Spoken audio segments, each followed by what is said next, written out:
Така, F4, проблемни лагери по време на движение започват да шумят. Надигнахме настойки, махнахме апаратите за всеки случай да не се чува, нали, от тях никакъв шум. Завъртяхме джантата и ще ви покажем след малко как се чува това нещо.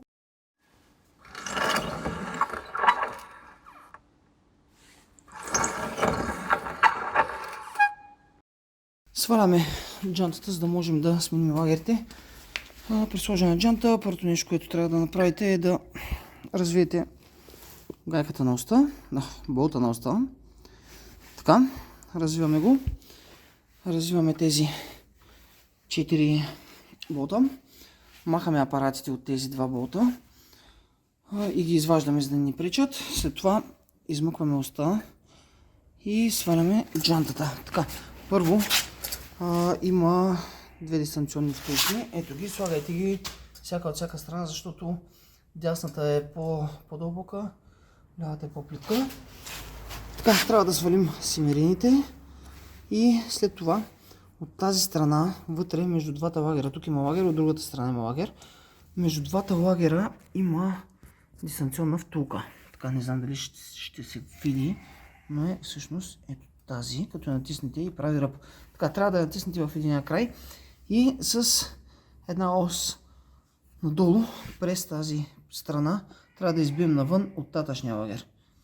Някаква ос и чук, избиваме ги, вадим всичко, почистваме, слагаме от едната страна лагера, слагаме от другата страна оста, не я забравяйте, и след това слагаме другия лагер и слагаме симерините.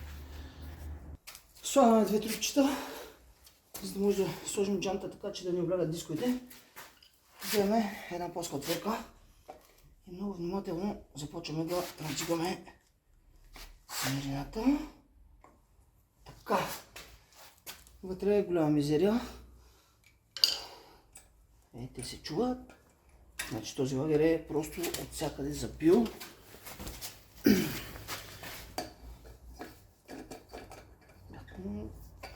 Чува се само как скърца.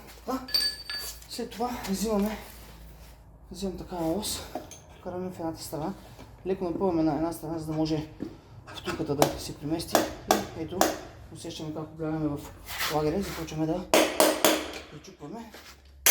Това в единия край, това в другия.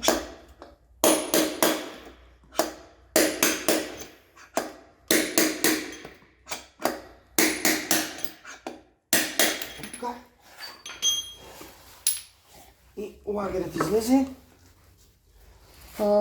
Когато ударите, накланяте това в едната страна, това в другата, като леко натискате оста да се измества, за да може да хванете ръба на лагера.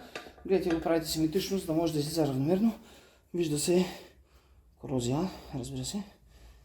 И лагерът е супер шумен. Правим също нещо и от другата страна.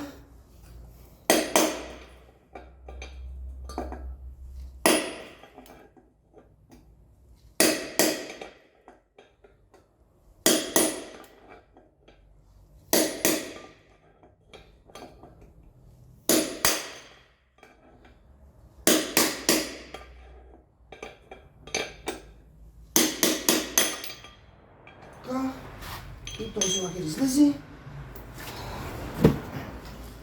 Ето и другия, също е раздясал. Дори много трудно се върти вече. Почистваме хубаво. Намазваме наново. Не забравяйте, както казах, оста. Ние също ще я почистим и ще я намажем.